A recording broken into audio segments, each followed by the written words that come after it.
வணக்கம். நீலமலை தொலைக்காட்சியின் நகர்வள பகுதி செய்திகளை வாசிப்பது மலைகளின் அரசி உங்கள் நீலமலை அன்பில். இயற்கையின் சீற்றங்கள் சில வேளைகளில் மனிதர்களை புரட்டி போடுவதுண்டு. அதுபோன்ற ஒரு நிகழ்வு நமது அண்டைய மாநிலமான கேரளாவில் கண்மூடி தூங்கும் வேளையில் அவர்களை மண்மூடிய நிலை மக்கள் காற்றாற்று வெள்ளத்துடன் காவு வாங்கிய நிலச்சரிவு நிலை. இந்த நிலை கேரளா மேப்பாடியை அடுத்து உள்ள முண்டக்கை, சூரமலை, மேப்பாடி என 3 பகுதிகளிலே நடைபெற்றிருக்கிறது. இயற்கையின் சீற்றம், இந்த சீற்றத்தின் மழையின் காரணமாக முண்டக்கை பகுதியில் நேற்றைய தினம் அதிகாலை 2 மணி அளவில் திடீரென்று பயங்கர நிலச்சரிவு ஏற்பட்டது. அத்துடன் காற்றாற்று வெள்ளம் கரை புரண்டு ஓடியது. வெள்ளத்தில் பயங்கரமான பாறைகள் அடித்து வரப்பட்டதாக அங்கிருந்த மக்கள் தெரிவித்த தகவல் கூறுகிறது. காற்றாற்று வெள்ளமாக அங்கிருந்து வீடுகளையும் சாலைகளையும் பாலங்களையும் முங்கி அடித்தவாறே சென்ற நேரத்தில் ஒரே நேரத்தில் ஏற்பட்ட நிலச்சரிவு மற்றும் காற்றாற்று வெள்ளம் பற்றி அறியாமல் தங்களது வீடுகளிலே மக்கள் உழைத்து கலைத்து உறங்கிக் கொண்டிருந்தார்கள். அவ்வாறு உறங்கிக் கொண்டிருந்த நூற்றுக்கணக்கான மக்கள் சிலர் மண்ணுக்குள் உயிரோடு புதைந்தனர். சிலர் காற்றாற்று வெள்ளத்தில் அடித்து செல்லப்பட்டார்கள். கண்ணிமைக்கும் நேரத்தில் நடந்த இந்த கோர சம்பவம் அந்த பகுதியில் கூச்சலும் குழப்பமுமாக, ஓசைகளும் அழுகை குரல்களுமாக இருந்தது. தப்பி சென்ற சிலர் மாவட்ட நிர்வாகத்திற்கு உடனடியாக தகவலை தெரிவித்தார்கள். முண்டக்கை பகுதியிலே மீட்பு பணி ஏற்படும் நடந்து வந்த நேரத்தில் இன்னும் ஒரு அதிர்ச்சி தகவல் அவர்களுக்கு கிடைத்தது. அதிகாலை 4 மணி அளவில் அருகிலுள்ள சூரமலை மற்றும் மேப்பாடி பகுதியிலும் காற்றாற்று வெள்ளத்துடன் பயங்கரமான நிலச்சரிவு ஏற்பட்டது என்றும், இதில் கிராமம் மண்ணில் புதைந்தது. அந்த கிராமம் மட்டுமல்லாமல் சிறிய டவுனாக பஜாராக இருந்த அந்த பஜார் கடைகள், அங்கே இருந்த வீடுகள் அனைத்துமே தரைமட்டதா ஆனதோடு பாலமும் அடித்து செல்லப்பட்டது. சாலைகள் எங்கே இருக்கிறது என்று காண முடியாத நிலையில் சாலைகளும் மண்ணும் சேரும் சகதியுமாக மாறியது. சூரமலையில் பாதிக்கப்பட்ட மக்களை அங்குள்ள ஒரு பள்ளியில் தங்க வைக்கப்பட்டார்கள். பள்ளி மற்றும் அதன் அருகிலே உள்ள வீடுகளும் கடைகளும் வெள்ளத்தால் மூழ்கப்பட்டது. வெள்ளத்தால் அடித்து இழுத்து செல்லப்பட்டது. ஸ்கூல் கட்டிடமும் வீடுகளும் கண் இமைக்கும் நேரத்தில் தவிடுபொடியாகி தரை மட்டமானது.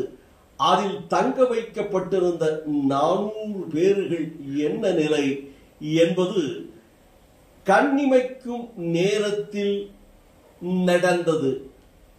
காற்றாற்று வெள்ளத்துடன் ஏற்பட்ட நிலச்சரிவில் அவர்கள் சிக்கினார்கள். குழந்தைகள், பெண்கள் உட்பட ஏராளமானவர்கள் மண்ணில் புதைந்து போனார்கள். பலர் தூங்கிக் கொண்டிருக்கும் போதே இறந்து போனார்கள். இதை அறிந்த சுற்று வட்டார பகுதி மக்கள் உறவினர்கள் அவர்களை காணாமல் தேடி அலைந்தார்கள் என்றும், இதற்கிடையில் மின் கம்பங்கள், மின் மாற்று கட்டிடங்கள் வெள்ளத்தில் அடித்து செல்லப்பட்டதால் அந்த பகுதியில் மின்சாரம் விநியோகம் அடியோடு பாதிக்கப்பட்டது. இருள் சூழ்ந்த வேளையில் மக்களை தேடும் பணிகளில் மீட்பு குழுவினர் தேடிக் கொண்டிருக்கிறார்கள். இதில் இந்தியா ராணுவ படையும் இணைந்திருக்கிறது என்ற தகவலும், குன்னூர் பகுதியில் இருக்கக்கூடிய ராணுவத்தினர், இன்னும் கோவை ராணுவத்தினுடைய ஹெலிகாப்டர் என்று பலரும் தேடும் பணிகள் ஈடுபட்டிருக்கிறார்கள். இங்கே பார்க்கின்ற இடமெல்லாம் காற்றாற்று வெள்ளத்தால் அடித்து செல்லப்பட்ட மரங்கள், பாறைகள், கற்கள், வீடு இடிந்த நிலைகள் என்று சில கட்டிடங்கள் மட்டுமே நிற்கிறது. பல கட்டிடங்கள் காரம் இருக்கும் கட்டிடத்திலும் பல சிதைந்து இருப்பதை காண முடிந்தது. அந்த நிலையை பார்த்த அங்கிருப்போர்கள் கண்ணீர் வடிக்கும் நிலை ஏற்பட்டது. இப்படிப்பட்ட இந்த இடம் இதற்கு முன்பாக எப்படி எழில் கொண்ட காட்சியாக, அழகாக பள்ளிக்கூடங்கள், வீடுகள் என்று இருந்தது என்று அதையும் பின்னோக்கி நாம் பார்ப்போம். நாம் இப்போது பார்க்கக்கூடிய இந்த எழில் கொண்ட காட்சி, அழகான தேயிலை தோட்டங்கள், சிறிய கிராமம், வீடுகள், பள்ளிக்கூடங்கள், நடைபாதைகள், சாலைகள், பாலங்கள் என்று அழகாக இருக்கிறது. இங்கே தேயிலை தோட்டங்களிலே பணிபுரியக்கூடிய தேயிலை தோட்ட தொழிலாளர்கள், விவசாயிகள் என்று பலரும் நிறைந்திருந்த இந்த இடம் பள்ளிக்கூடம். இதுதான் பிரம்மாண்டமான பள்ளிக்கூடமாக, விளையாட்டு மைதானமாக, படிக்கக்கூடிய மாணவ மாணவிகள் விளையாடக்கூடிய இடமாகவும் அவர்கள் விளையாடி கொண்டிருந்த இடமாகவும் இருக்கிறது. இப்படிப்பட்ட ஒரு அழகிய கிராமம், எழில் கொண்ட இந்த கிராமம் இன்றைக்கு சிதைந்து, கட்டிடங்கள் இடிந்து சேரும் சகதியுமாக, மரங்களும் பாறைகளும் கற்களும் குவிந்திருக்கின்ற ஒரு கோர காட்சியாக, இன்றைக்கு அதிர்ச்சியூட்டும் காட்சியாக இருந்து கொண்டிருக்கிறது. இப்படிப்பட்ட கிராமங்கள், இதுபோன்ற நிலைகள் உருவாகுவதற்கு என்ன காரணம்? இதை வல்லுநர்களும் சமூக ஆர்வலர்களும் இன்னும் இயற்கையை நேசிக்கக்கூடியவர்களும் சொல்லுகிறார்கள். 3 காரணங்கள் இதற்கு பேர் இழப்புக்கு முக்கிய காரணங்களாக அமைகிறது என்றும், காடுகளும் மலைகளும் சோலைகளும் வனங்களும் இருந்த இடம் இந்த இடம் என்றும், இது மேற்கு தொடர்ச்சி மலை. இந்த மேற்கு தொடர்ச்சி மலை இயற்கை வளங்களை கொண்ட ஓர் இடமாக இந்த இடம் இருந்து வருகிறது. இந்த இடம் மக்கள் அதிகளவு வருவதும் போவதுமாக இருக்கின்ற காரணத்தால் இயற்கை சூழல் மாறுபடுகிறது என்று இயற்கை ஆர்வலர்கள் கூறுகிறார்கள். இங்கே இந்த மேற்கு தொடர்ச்சி மலையில் சில கட்டுப்பாடுகள், சில விதிமுறைகள் இருந்து வருகிறது. அந்த விதிமுறையை மீறுவதனாலேயே இதுபோன்ற இயற்கை பேரிடர் ஏற்படுகிறது என்று சொல்லுகிறார்கள். இன்னொன்று, இது மேக வெடிப்பு, மலைகளை சூழ்ந்து வருகின்ற அந்த வெண்மேகம். அந்த வெண்மேகம்தான் இயற்கையாக மலைகளை பொழிய செய்வது, மலைகளை கொண்டு வருவது என்று சொல்வார்கள். அந்த மேக கூட்டங்கள் இயற்கையாக சில வேளைகளில் சில இடங்களில் வெடிப்புகள் ஏற்படும். அப்படி வெடிப்புகள் ஏற்படுகின்ற போது அந்த இடத்தில் அதிகமான மழை பொழியும் என்பது ஒரு வாதமாக இருந்து வருகிறது. இதை விஞ்ஞானிகள் நிரூபித்தும் சொல்லி இருக்கிறார்கள். அப்படி மேக வெடிப்பு ஒன்று ஏற்பட்டதினாலேயே இந்த மேப்பாடியை சுற்றி இருக்கின்ற பகுதியில் மழை பொழிந்திருக்கிறது என்றும் தகவல் கிடைத்திருக்கிறது. மேற்கு தொடர்ச்சி மலையை ஒட்டி இருக்கின்ற கேரளா மாநிலம் வயநாட்டில் உள்ள முண்டக்கை, சூரமலை, மேப்பாடி, இன்னும் அதனை சுற்றி இருக்கின்ற பகுதிகளில் மேக வெடிப்பு ஏற்பட்டு கடுமையான மழை பொழிந்திருக்கிறது. அந்த மேக வெடிப்பு மழையை கூட தாங்குகின்ற சக்தி இயற்கையாகவே இந்த மேற்கு தொடர்ச்சி மலைக்கு உண்டு. ஆனால் அதை மக்கள் நெருக்கம் ஒரு காரணமாகவும், இன்னும் வரைமுறைகள் இல்லாமல் மலையை குடைந்து ரிசோர்ட் என்று சொல்லப்படுகின்ற உல்லாச விடுதிகளை அதிக அளவு கட்டுவது, இன்னும் மக்கள் அதிக அளவு நீலகிரி மாவட்டம் போல் இருக்கக்கூடிய அந்த இயற்கை எழில் கொண்ட அந்த மலை பிரதேசங்களில் சென்று தங்கி அதனை சுற்றி பார்த்து அந்த குளிர்ச்சியை அனுபவிப்பதற்காக ஏராளமான மக்கள் வருடந்தோறும் சுற்றுப்பயணமாக வருகிறார்கள். அவர்களுடைய காலடி பாதங்கள் பட்டு அந்த நிலங்களே விரிப்பு அடைந்து விடுகிறது, மரத்தினுடைய வேர்கள் எல்லாம் விட்டுவிடுகிறது என்றும் சொல்லுகிறார்கள்.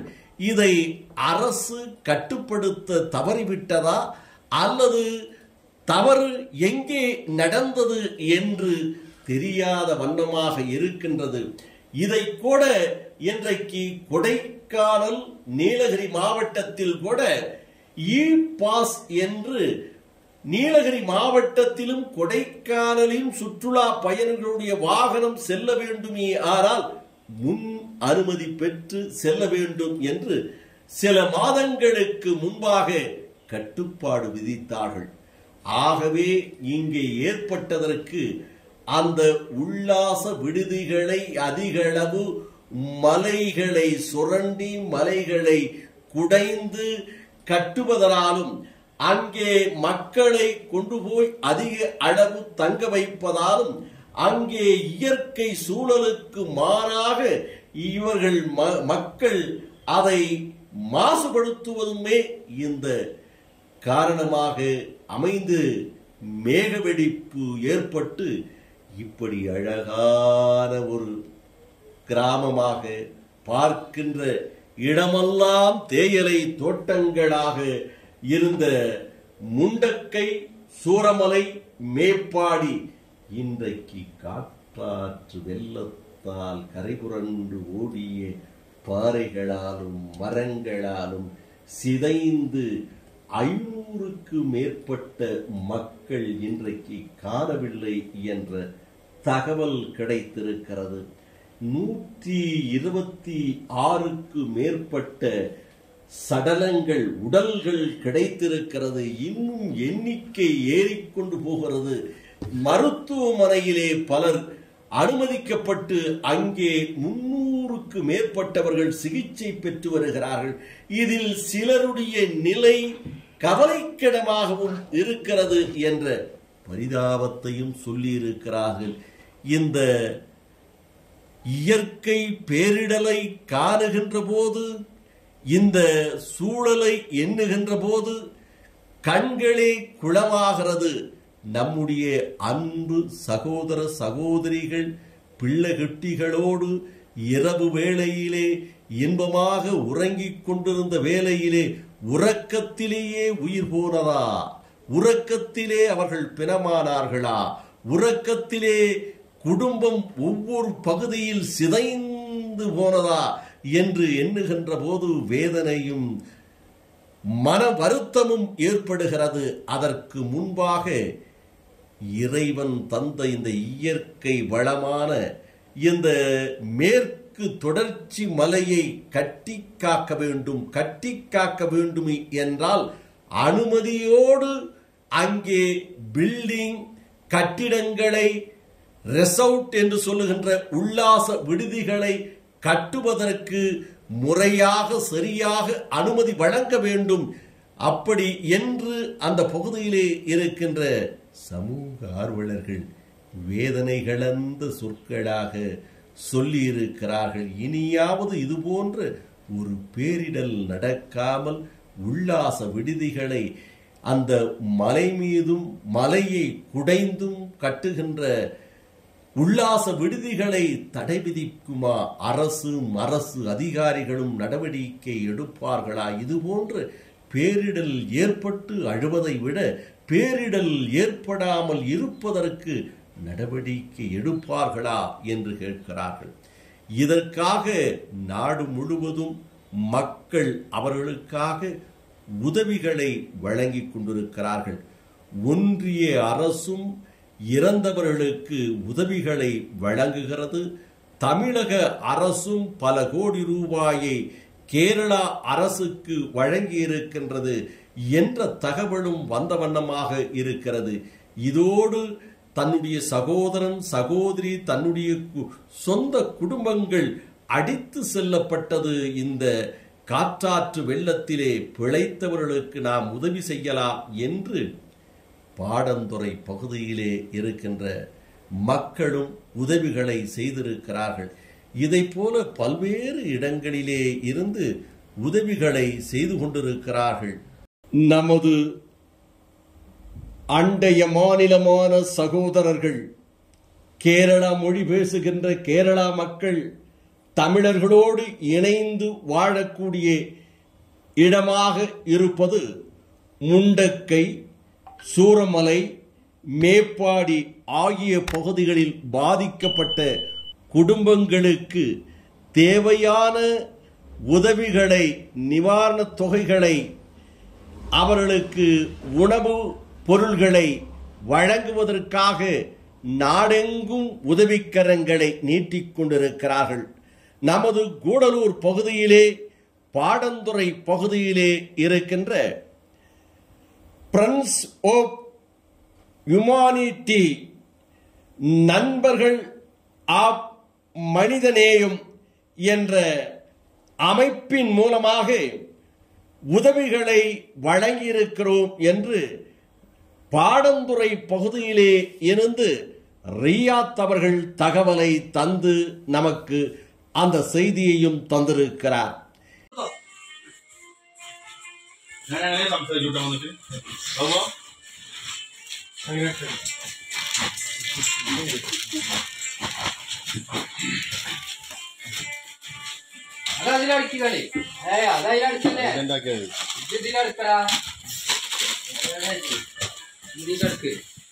ഹലോ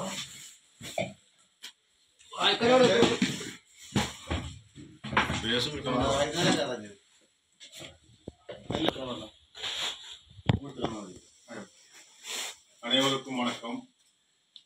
நம்ம எல்லாருக்கும் தெரியும், மேப்பாடி பகுதியில் நிலநடுக்கத்தில்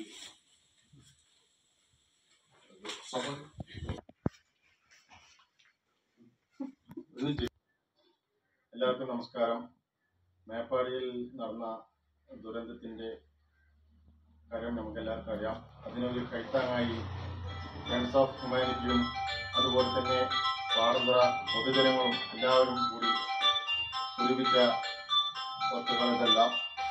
ഇതിനെ സഹായിച്ച എല്ലാവർക്കും ഒരുപാട് നന്ദി. ഇനി സഹായിക്കാൻ ഉദ്ദേശിക്കുന്നവർ ദയവ് ചെയ്ത് തുണികൾ ആവശ്യമില്ല, അരി, അതുപോലെ തന്നെ പഞ്ചസാര, ഫുഡ് ഐറ്റംസ്, അതുപോലെ തന്നെ ബക്കറ്റ്, പാട്ട, അങ്ങനത്തെ വസ്തുക്കൾ കഴിയുന്നത് സഹായിക്കണം. തുണികൾ സ്വീകരിക്കുന്നില്ല.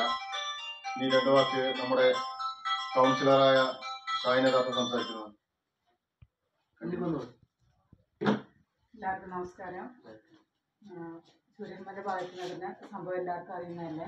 അതിന് വേണ്ടിയിട്ട് ഫുഡ് ഐറ്റംസ് ആയിട്ട് പല ആളുകളും സംഭാവന ചെയ്തിട്ടുണ്ട്. പക്ഷെ അത് എത്ര നമ്മൾ കൊടുത്താലും അവർക്ക് തികയില്ല. അപ്പോൾ നമ്മളെ കൊണ്ട് കഴിയുന്ന എല്ലാം നമുക്ക് കൊടുക്കാൻ പറ്റുന്നതെന്ന് വെച്ചാൽ ഡ്രസ്സുകൾ വേണ്ട, ബാക്കിയുള്ള സാധനങ്ങൾ, ഭക്ഷണ സാധനങ്ങൾ എല്ലാവരും ഇവിടെ പാരമ്പര്യ കമ്മ്യൂണിറ്റി ഹാളിലേക്ക് എത്തിച്ചു കൊടുക്കുക. എല്ലാവരും അതിലേക്ക് ഒരു കൈത്താങ്ങായിട്ട് ചെറിയൊരു സഹായം, നിങ്ങളെ കൊണ്ട് പറ്റുന്ന ചെറിയൊരു സഹായം എല്ലാവരും നൽകുക. അടുത്തതായി ബഹുമാനപ്പെട്ട ജയേട്ടൻ രണ്ട് വാക്ക്. പ്രിയ ഗുഡല്ലൂർ വാസികളെ, മേപ്പാടി ദുരന്തം എല്ലാവർക്കും അറിയാമല്ലോ. വളരെ സങ്കടകരമായ ഒരു ദുരന്തമാണ് സംഭവിച്ചത്. അതിലേക്ക് നമ്മളും ഒരു കൈത്താങ്ങായി അവർക്ക് വേണ്ടി ഭക്ഷണ സാധനങ്ങൾ, അതുപോലെ വസ്ത്രങ്ങൾ, പാത്രങ്ങൾ, സോപ്പുകൾ, അങ്ങനെ ഒരുപാട് സാധനങ്ങൾ ഇനിയും തരാൻ ആഗ്രഹിക്കുന്നവർ എത്രയും പെട്ടെന്ന് തന്നെ അതെല്ലാം സമാഹരിച്ച് പാടന്തറയിൽ എത്തിക്കണമെന്ന് അഭ്യർത്ഥിക്കുന്നു. നന്ദി, നമസ്കാരം.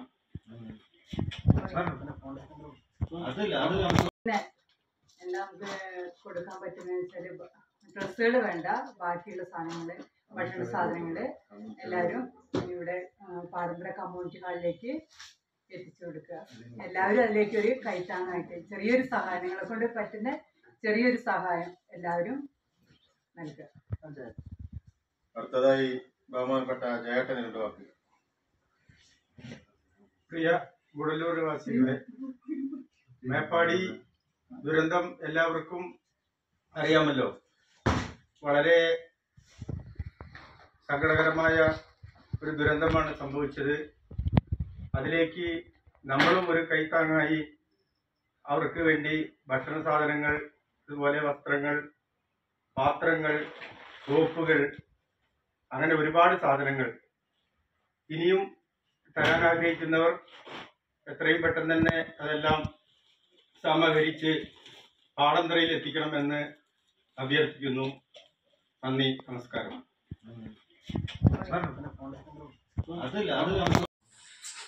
നമ്മളെ BMS ടൈഗേഴ്സ് ഗ്രൂപ്പിന്റെ ഇതിൽ വന്നിട്ട് നമുക്ക് മേപ്പാടിക്ക് ഫണ്ടായിട്ട് നമ്മളോട് പറ്റാൻ സഹായം ചെയ്തിട്ടുണ്ട്. സന്തോഷമായിട്ട് കൊണ്ട് കൊടുക്കുക. നമുക്ക് അത്രേ ഉള്ളൂ. ഇത് നമ്മൾ കൊടുക്കുന്നത് ഫ്രണ്ട്സ് ഓഫ് കുമ്പൈനട്ടി അവർക്ക് നമ്മൾ കൊടുക്കുന്നത്. BMS ഡ്രൈവേഴ്സ് യൂണിയൻ മേപ്പാടിയിലേക്കുള്ള ധനസഹായം നൽകിയിട്ടുണ്ട്. വളരെ നന്ദി. താങ്ക്സ്. இது போன்ற உதவிகளை ஏராளமாக நமது சகோதர சகோதரிகளுக்கு, அந்த குடும்பங்களுக்கு வழங்க வேண்டும் என்று மனித அபிமான அடிப்படையிலே நமது நீலமலை தொலைக்காட்சியும் நமது கூடலூர் பகுதி மக்கள் மட்டுமல்லாமல் இந்த செய்தியை யாரெல்லாம் எங்கெல்லாம் பார்க்கிறார்களோ அவர்கள் இதுபோன்ற உதவிகளை வழங்க வேண்டும் என்று நீலமலை தொலைக்காட்சியின் சார்பாக வேண்டி விரும்பி கேட்டுக்கொள்ளுகிறோம். அப்படி வழங்குகின்றவர்கள் எங்களுக்கு தகவலை கொடுத்தால் அந்த செய்தியை நாங்கள் எடுத்து நமது நீலமலை தொலைக்காட்சியில் ஒளிபரப்பும் செய்து தருகிறோம் என்று பணிவோடு தெரிவித்து இந்த நகர்வள பகுதியில் வணக்கம் கூறி விடைபெறுவது நீலமலை அன்பில்.